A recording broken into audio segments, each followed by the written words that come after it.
All right, thank you, Heather. And I want to echo something that Heather said too about Gary last year. He put this event on when it was very unpopular to do. And as you know, Heather experienced, a lot of us did, that this event last year was really important to us, you know, breaking out of the psychological cages that people had put us in. And that really is what inspired us to start the Austin meetup back in person. There were about 5 of us that on the way back to Austin from Dallas last year, we're like, all right, September, we're doing the meetup in Austin. That meetup had 15 people. April had 200, and every meetup since April has had between 175 to 200. So want to thank GaryLeland, not sure where he's at, but he's been a leader, and this is the best Bitcoin conference. So glad to be here.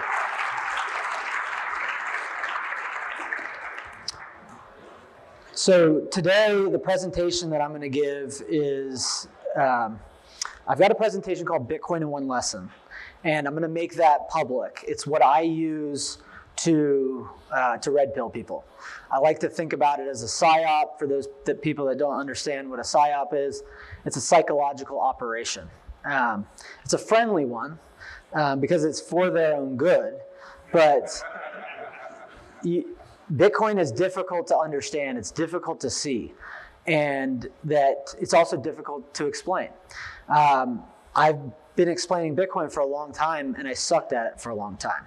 And that the impetus for this presentation was, I was actually 6 months ago driving up to Dallas, and I had this old presentation. It was a Bitcoin primer. I'd given it a few times before, and it just bombed. And it didn't bomb, but like it just didn't hit home. And on my way to Dallas, I'm like thinking through, I was planning, like when I left Austin, I was like, okay, I'm gonna do that presentation again, and I'm just gonna do it better. And as I'm driving, I re-listened to the Michael Saylor, Ross Stevens interview, and I'm thinking about different ideas. And then I had a presentation that I did at the Value of Bitcoin conference, the digital one, around the halvening. And I kind of like went through 5 iterations of what I was going to say to these people on like a 3-hour drive. And I came away with just sticking one slide in front of them, and then I just winged it. And then it was so effective that then I put that winging it into a presentation, and that's what we're going to go through today. But I figured it wouldn't be valuable to explain Bitcoin to a bunch of Bitcoiners. So instead what I'm going to do is explain the thought process of the structure of the presentation, as well as the tactics, so that you all can be more effective in spreading the word. And for you guys that are not yet familiar with Bitcoin, I will also be psyoping you at the same time. All right, so first you gotta lay out the rules of the game. This is for you guys. So for anybody that's fished, you know, you cast, but you got to set the hook, then you got to reel it in. You may send some materials around. A 1-hour psyop, 1 hour, 90 minutes, whatever it might be, it's focused on setting the hook. You're not going to convince somebody that Bitcoin is the best form of money that ever existed, and you have to go in with those expectations. But setting the hook is basically unlocking mental blocks to allow them to see what was previously unseeable. That you're not trying to get to, holy shit, Bitcoin is the greatest thing in the world. It's you're getting to the point of the possibility of maybe. Because once you get to that point, the ending is inevitable. It's also important, in my view, to be an optimist. I basically go in and I explain that the dollar is going to go away. And one person could describe that in a very dystopian way, and that there is likely going to be a lot of instability. But the reality is that the people who figure out Bitcoin, it is the light at the end of the tunnel. And it's what is going to make whatever instability comes of dollar instability or euro instability or yen instability tolerable, because it provides a tool. But it's also important, like Matt Odell's quote here, we will win one person at a time, keep fighting.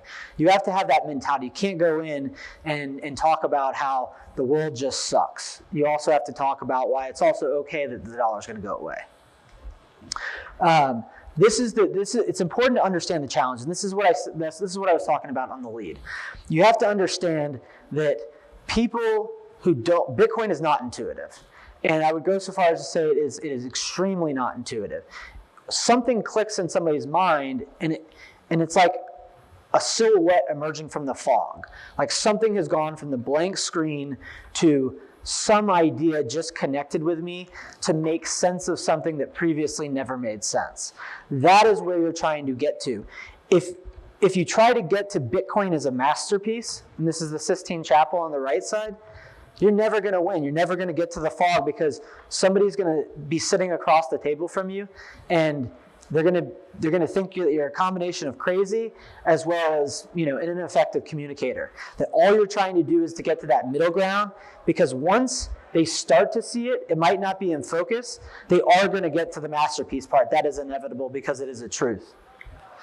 Couple tactics of what not to do. Do not be an overbearing parent. Like, think about yourself in a room with somebody. You're on the front of your seat. You're talking downhill. You don't want to do that. Be confident. Be cool. The goal is not to convince, okay? That is a really important part, because you're laying out a framework for someone to go through the process. Like, understanding Bitcoin is a very personal process. If you're going in trying to convince somebody, especially someone that's cold, it's not going to be possible. But the other thing is, you actually have to believe that. I am not trying to convince somebody. I am laying out a thought process that will allow their path to accelerate. Don't treat people like children. Don't lecture. Just lay out that framework, but you also have to believe that framework, because it's the authenticity of the messenger and the mastery of what it is they're communicating that ultimately helps people understand, hey, I need to spend more time on this, because this person clearly has thought a lot about this, and they've connected ideas that hit home. This is a really important one. I can't see the screen over there, but only invest time with people who are curious. You have to want to see Bitcoin to see it. If somebody has made up in their mind that Bitcoin doesn't make sense, talking to them is like talking to a brick wall. It's not worth your time. It's just going to cause frustration. Time is precious. And when you think about, there are just so many people in the world who are curious, that trying to explain someone that doesn't want to get it, because those people who don't want to get it oftentimes are doing counter work to explain or rationalize why their legacy position is correct. Focus on the people that want to know. I say beware of hedge funders and crypto and blockchain people. I formerly was a hedge funder, so this is not like, it's not to a man or woman, but they think they're extremely smart. They think that they understand the world, and you're asking them to question the most fundamental assumption. And oftentimes their brain has already been corrupted by blockchain and crypto, and undoing that work is probably too much information. And they actually have to come and be like, hey, why Bitcoin? So always be reinforcing that. But also the crypto and blockchain folks, they themselves have to come to why Bitcoin? Why does Bitcoin keep destroying my ideas? Like, they have to come to that on their own. But again, even if you find yourself in one of those conversations where you sit down and you're like, oh shit, this is one of those people that like has determined that Bitcoin is wrong, do not debate. Like, you will get into these where like they get hot and you just have to like step back and be like, look, I'm not here to debate. I'm just explaining my perspective. You can have yours. This is a really critical one too.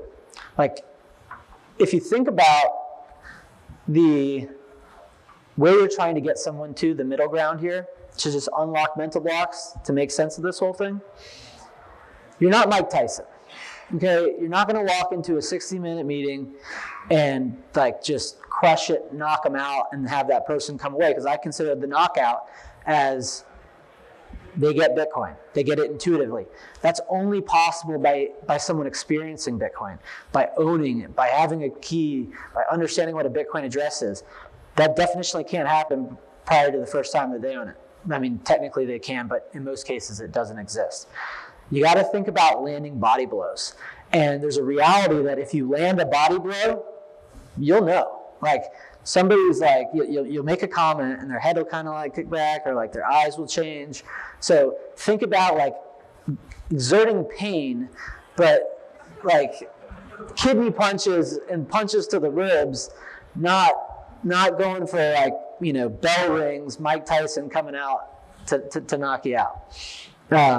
It sets the whole tone of the conversation. You're gonna knock them out anyways, but just not on the first punch.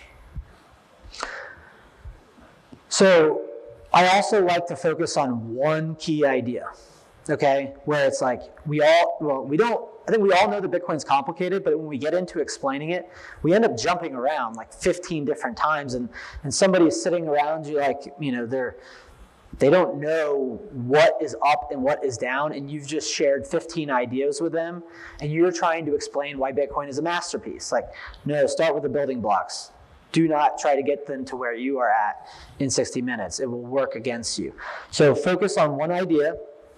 Qualify it with humility. Like, I say something ridiculous, and to anchor, like, I'll explain what I actually say, but it's a tactic to get someone's attention, and then I don't walk it back, but I qualify it so that they don't think that I'm actually crazy. I say something crazy, but then they're like, oh, this person's actually then kind of rational. So it's all a tactic to frame to the end, because you could either explain Bitcoin by starting with building blocks and cryptography or monetary principles, but you just have to go right into the conclusion that Bitcoin is essentially going to be the global reserve currency. But when you do that, then you have to connect with logic and then simplify, simplify, simplify. The further you go into the weeds, the more glossed over deer in the headlights they're going to be. It's not going to be a fun day. Another critical aspect, make it a discussion, not a wall of information. When I was explaining that past presentation that I did, where I bombed, I think I gave it to a group at Jefferies Investment Bank. And it was like I started with monetary principles, like, what money is. And there's a reality that most people have never thought about money. So it was like I was trying to build up from the bottom up. And it wasn't that it was a bad presentation, it was just bad tactics. And I ended up giving a presentation for like 30 or 45 minutes. And when you do that, like, you gloss over the fact that Bitcoin's incredibly difficult to understand. It's like, make your main one point, your one key idea, the one thing that you want them to remember, that the body blow that they're going to be thinking about, like when they go to sleep. They're like, damn, like, is that right? Like, if that's right, I need to focus on this. But if you go through, because this is oftentimes how people explain Bitcoin to people, they like just jump all over the place. And imagine someone that is in the point of being the blank screen, being told like 50 different things at once. It's like they have no chance. You've just eliminated their possibility, at least that day, to win. So I keep the presentation short. The presentation that I actually give is 10 pages. I try to get through it in 15 minutes. And in an hour meeting, I try to spend 45 on Q&A. Get the key point across, then let them bring the common questions to you, because we all know what the common questions are. This is what winning looks like, okay?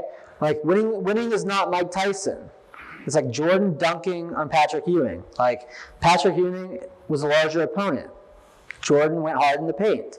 Like, that's what you were doing. You're not pulling punches, but, like, you're going to win, and one dunk can't win a game, but, man, did that dunk set a tone, right? Like, you got in your opponent's head. Like, you communicated to your opponent that you know something, and they will benefit from that knowledge. So, but the important thing too is like, Bitcoin is Jordan. You're not conquering your opponent. Like, this is a psyop, but you are doing this for their benefit. You're just putting it in a framework that they're actually going to understand a lot more quickly. And the other critical point, and I think about this as the theme of like a monster dunk, like when you posterize someone. I can't posterize someone, but that it's about setting the hook. You're not going to win the game in that dunk, but you set the tone for the whole game, and it's going, when you go in with that expectation that you can't make Bitcoin intuitive in 60 minutes, and you have to accept that fact, you're going to be a lot more successful. So the successful psyop results in, they have to come in with curiosity. They leave with their curiosity piqued, and they demand to learn more. They're like, hey, send me some resources, and send me a book, send me articles. That's the goal. When you've won. This is maybe the most important part. Don't be an asshole. Yeah, it's real easy to get triggered. I've gotten triggered before. I've done this, and I kind of saved it, but I say beware the Fed apologists. Like, the biggest risk in one of these conversations is the person that talks about, well, what do we do in times of crisis? Like, everyone agrees that the Fed does good, because it's real easy to be like, are you kidding me? You have no idea. And you really have to resist those urges if you actually want to be successful in your pursuit of a psychological operation. So you basically have to keep your shit together, and you have to recognize that you can't win them all, right? Like, if that person is just too far gone, you figure out how to retreat. You're like, okay, this is not going to work. Like, let's be respectful.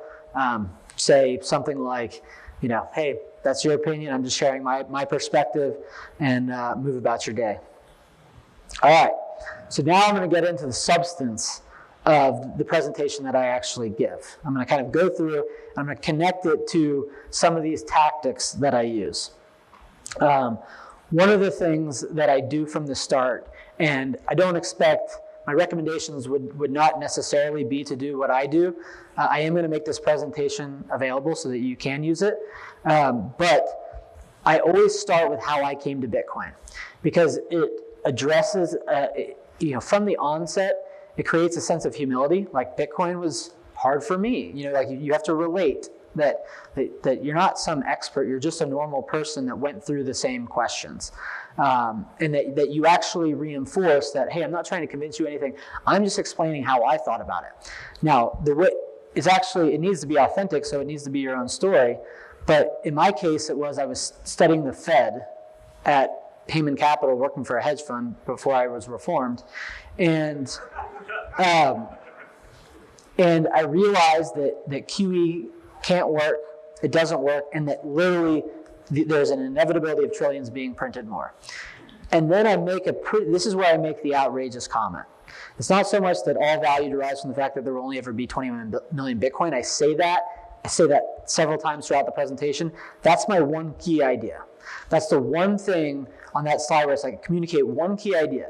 All value derives from 21 million. That 0 to 1 finite scarcity is at 0 to 1 innovation. The ridiculous statement where I then anchor the person is, and like, even if this is the first time you're hearing this presentation, I'm doing it right now. It's like, if Bitcoin credibly enforces a fixed supply of 21 million, it will become a global reserve currency. Like, I've just anchored the question. Like, they came in thinking Bitcoin, digital internet money, like tech revolution, 1,000 cryptocurrencies, beanie babies, and like, I've just made it real serious. Like, the dollar, like, it's competing with the dollar. But then what I do to express humility, because again, this is tactics, but it's also true. All of this is true. So it's just a matter of being effective in how you communicate to win your psyop. It's that if Bitcoin doesn't credibly enforce a fixed supply of 21 million, then it won't. And so I distill it down to that one key idea, and then I reinforce that one key idea through the entire presentation, that it's like everything hinges on this one fact. There's a lot more to it, but at the stage that they're in, if you're just trying to get them to the fog, to be able to see what's up and what's down, to then potentially have the position to get things in focus, they must key in on that 21 million and know that that's the signal. And so I also, though, connect the idea that it has very little to do with Bitcoin. That also walks it back a bit, where it's like, okay, they said something ridiculous about Bitcoin, but now they're saying that it's not actually about Bitcoin and it's about money, and you connect this idea that money converges to one. So this, when I was telling you, like the one slide when I was driving up to Dallas, where I literally just sat, and I probably have a few of the guys that were in that meeting in here, but I just sat on this one slide, okay? And like, you could do that too, because it works beautifully. You just, like, these are the 13 weeks between March 4th, 2020 and April 21st.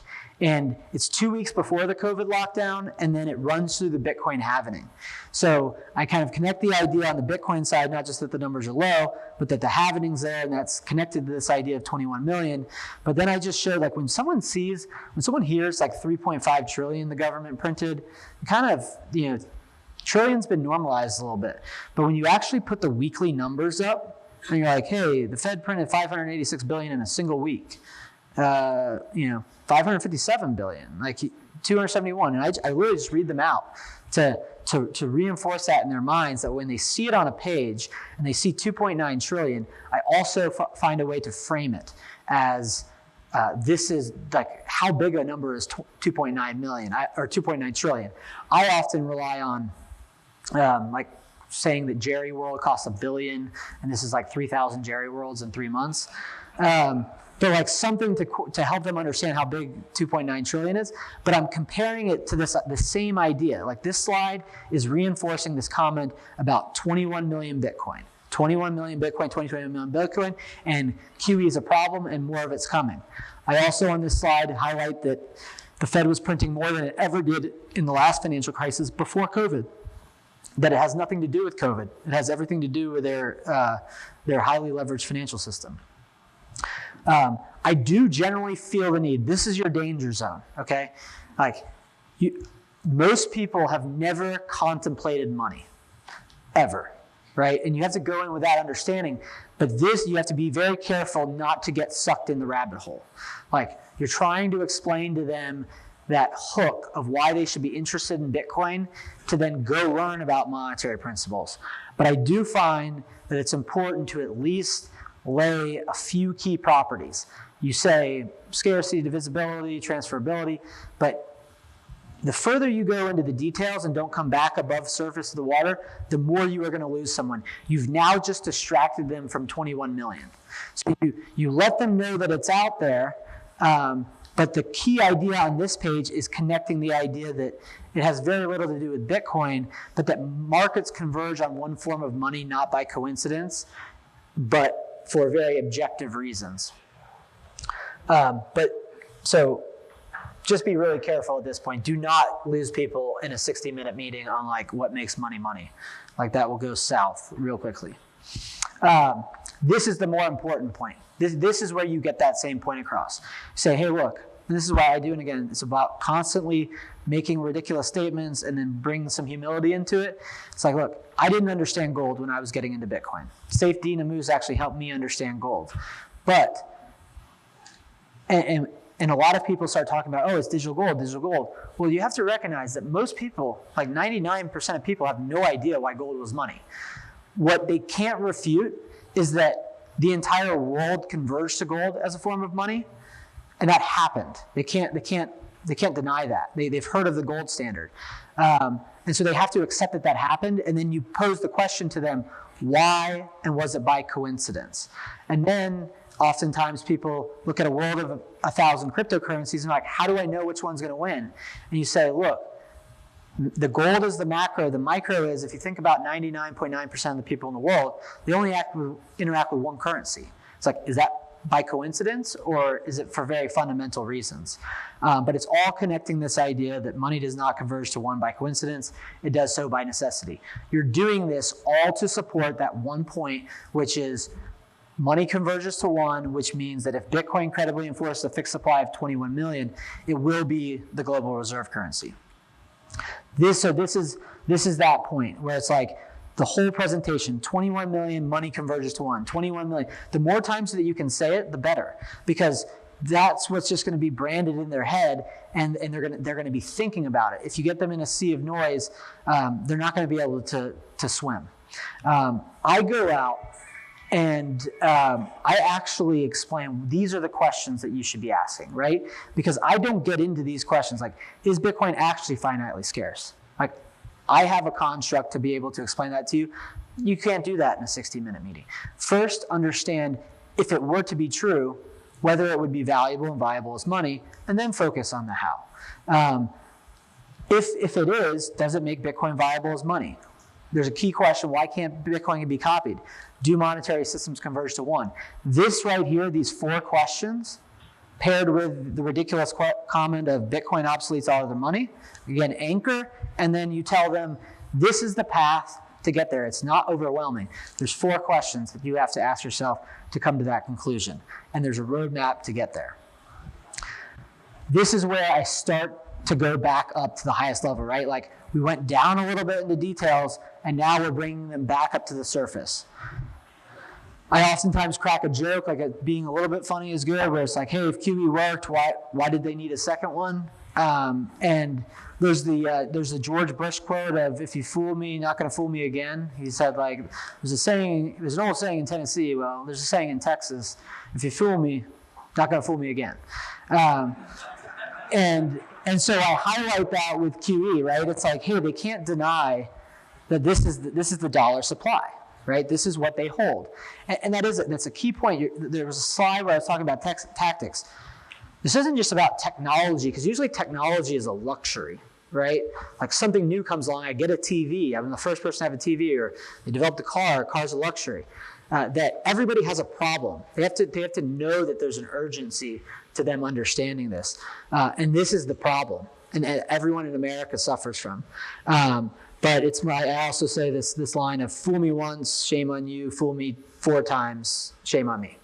Right? So it's like, hey, it's kind of like putting it on them. Like, if you want to keep playing this game, like, you're the fool.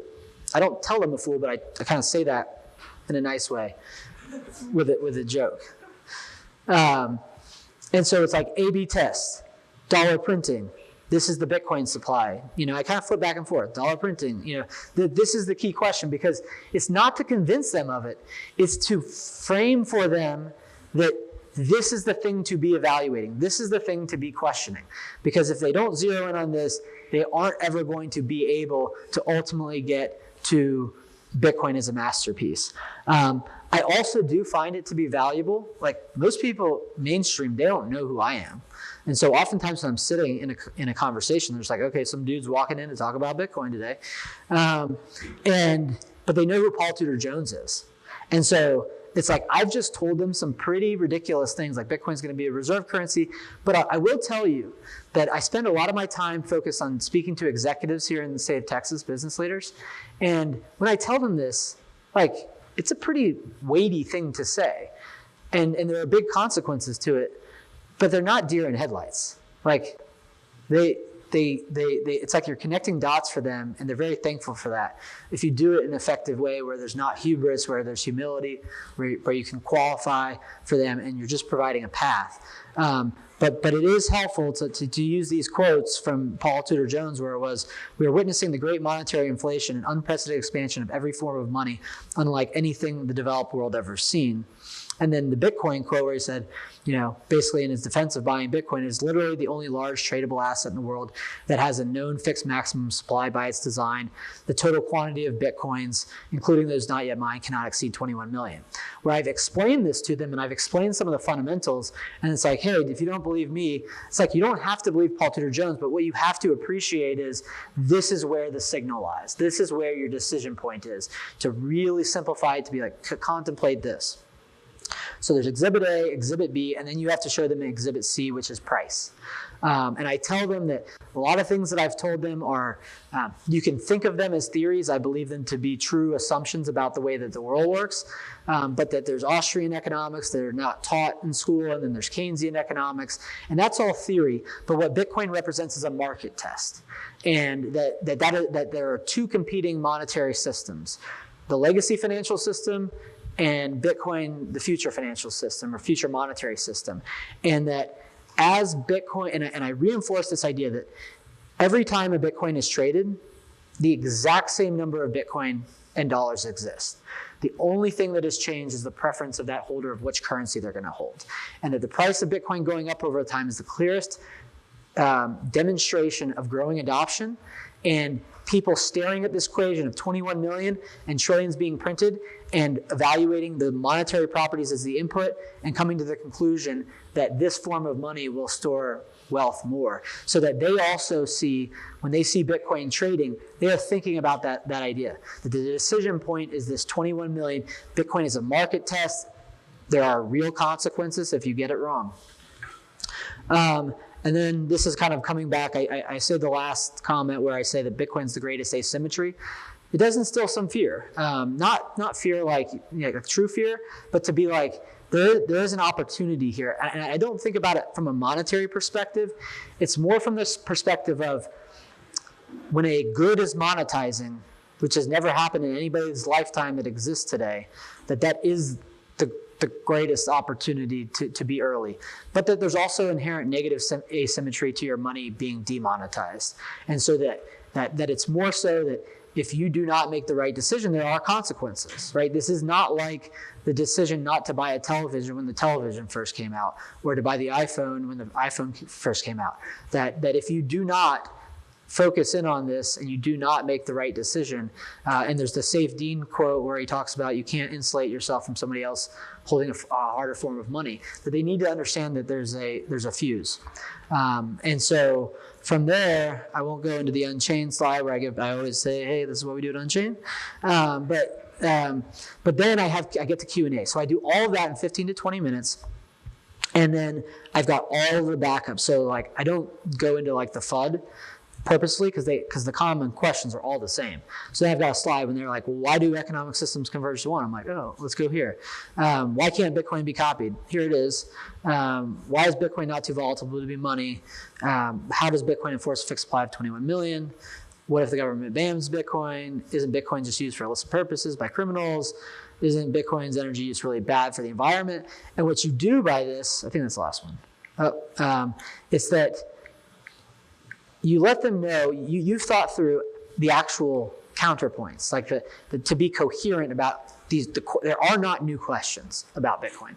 That you reinforce, and you have that humility. I had to ask these same questions myself, and that when they ask those questions, you get to that Q&A early because some people want to know why can't Bitcoin can't be copied, but other people really struggle with the volatility.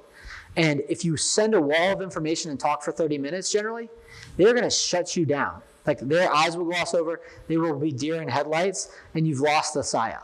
But if you make your key point and then you let them take you to where their path will lead to that becoming intuitive, it will be most effective. And that ultimately, through a discussion, because what we all have to realize, I think we realize this personally, understanding Bitcoin is a personal journey. Some idea is going to connect for one person that connects for somebody else. Somebody has to come out of this meeting thinking, this person, like they're not going to think in the term body blow. They're going to say, this connected ideas. I had no idea what was happening in the space.